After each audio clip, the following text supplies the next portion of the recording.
To news now about the war between Israel and Hamas. International mediators are calling on both Israel and Hamas to agree to a ceasefire proposal put forward by US President Joe Biden.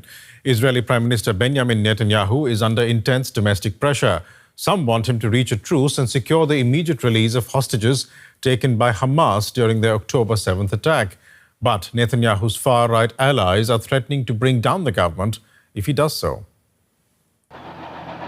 Since the beginning of the war, Netanyahu has insisted on the total destruction of Hamas. He has carefully avoided defining any clear timeline for ending the conflict or any discussion of the day after in Gaza. But now his hand may have been forced by a truce proposal forwarded by US President Joe Biden. The deal would bring a permanent ceasefire in Gaza in exchange for the remaining hostages held by Hamas. Crucially, the US stresses the plan is not theirs. This was an Israeli proposal. We have every expectation that if Hamas agrees to the proposal, as was transmitted to them, an Israeli proposal, that Israel would say yes. While Hamas says it views the proposal positively, Netanyahu's far-right allies are furious. It is a reckless deal. There is no total victory except a total defeat for Hamas. I say that if Prime Minister Netanyahu continues to lead this deal, we will dismantle the government. The ultimatum has left the Prime Minister facing a stark choice, and the clock is ticking. Last month, one of the members of Israel's three-man war cabinet, Benny Gantz, delivered an ultimatum of his own. Gantz gave the government until June 8th to come up with a plan for the future in Gaza, or he'll withdraw from the government. The pressure is mounting on Netanyahu, and it's coming from all sides. DW correspondent Rebecca Ritters joins me now from Jerusalem. Good morning, Rebecca. Is Prime Minister Netanyahu willing to accept the deal? That's a really, really difficult question to answer, Biresh. As you heard there, the pressure is really mounting on Benjamin Netanyahu, especially from the United States, who say that the Prime Minister's office tacitly agreed to this deal. They are framing it as a deal that has come from Israel, one that they had previously agreed to.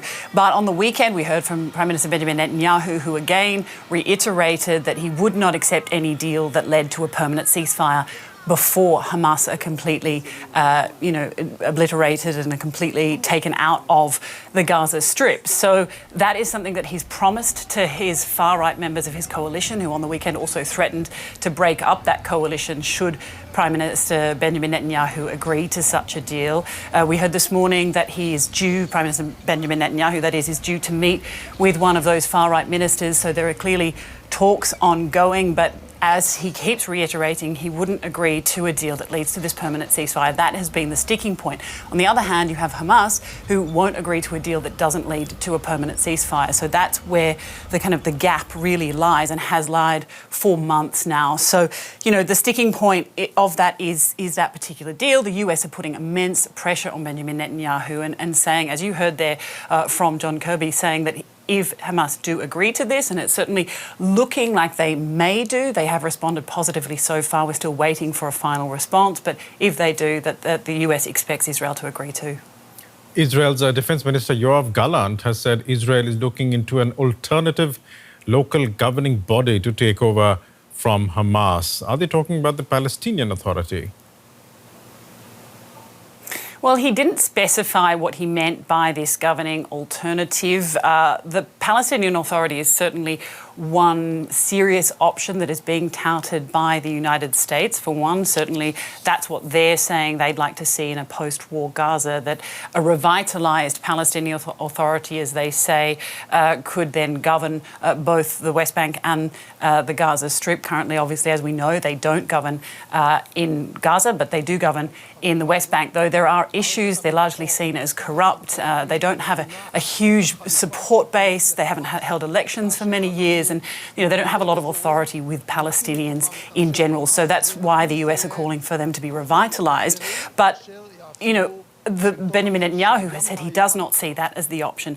Yoav Gallant has criticised Benjamin Netanyahu for not coming out with a post-Gaza war plan. He says that that it's irresponsible, that they need to be making a plan.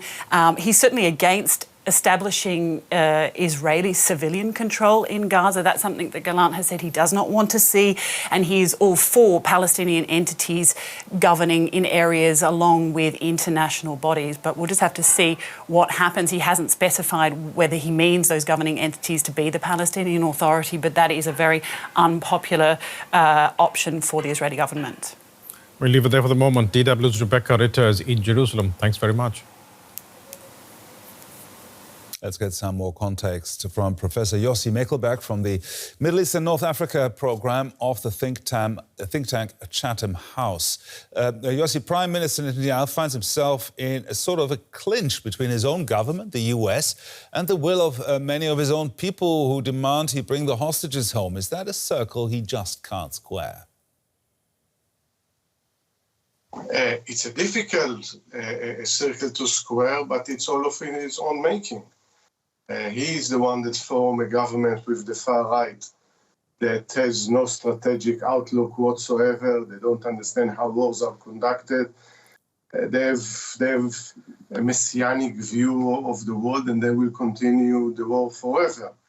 The pressure from the United States actually helping Israel right now to end this war, because Israel set from the outset an unattainable aim of destroying Hamas, and we see 8 months later it's still deep into Gaza and bring soldiers and troops back to areas that it already was supposed to clean from Hamas militants. So it's a time to end this war, to bring the hostages back, to look into the future of the reconstruction of Gaza, and also to look at the bigger picture of the Israeli-Palestinian conflict. Now, this is not the first time that the US especially is putting pressure on Netanyahu. If he says no again, what effect will that likely have on US-Israeli relations? Will Joe Biden lose patience? As we just saw, this is an Israeli proposal. So one assumes that it was discussed with Netanyahu and negotiated with him. So if he goes back on his word, this creates further tension with Washington. We know it's an election year in the United States, but patience is running out. And I think it ran out a while ago.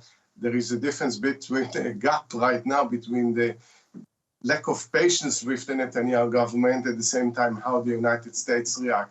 Netanyahu has an option here because he has the support, even from the opposition, those who didn't join the government and the coalition after October 7 said, a deal with it will support you from the outside.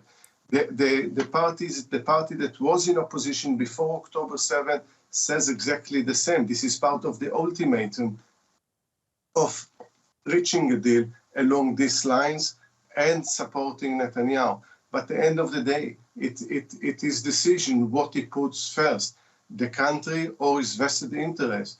But there is also another complication that has to do with the case of the Supreme Court actually deliberating about the issue of drafting ultra-Orthodox into the army. And this might complicate this further, which might end actually in election quite soon. How likely do you think it is that this government, Netanyahu's government, breaks down? It's a real possibility. The most important thing, it's not whether we know in democracy it has the support of a majority in parliament, in the Knesset, but if you look at every public opinion poll, this government, there's no mandate from the public.